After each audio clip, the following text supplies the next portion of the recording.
Has pensado que lo viste todo,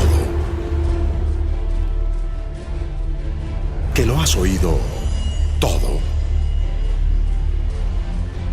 que lo has sentido todo, que ya nada te sorprendería. Prepara tus sentidos, pero sobre todo, prepara tu espíritu.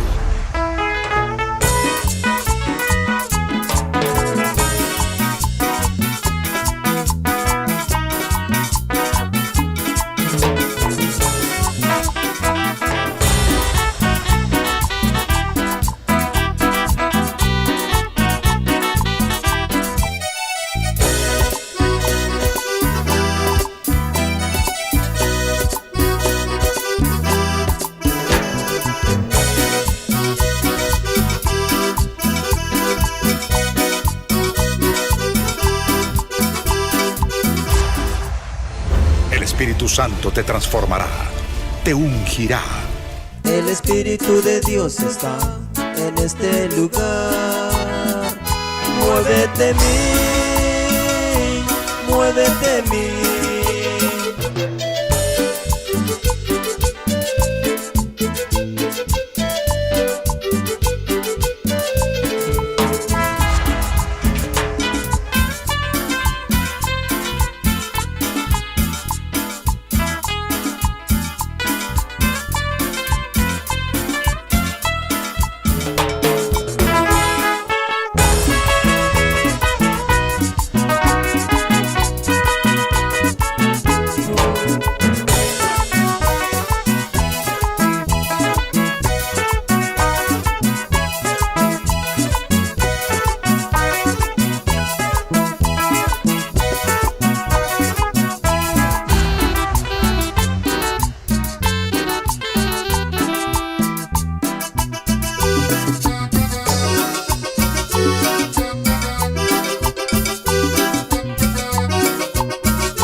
Es tiempo de actuar a Cristo. Debemos levantar a Cristo. Debemos exaltar. México, todos tienen que saber que Jesucristo es Dios, Él es el Rey.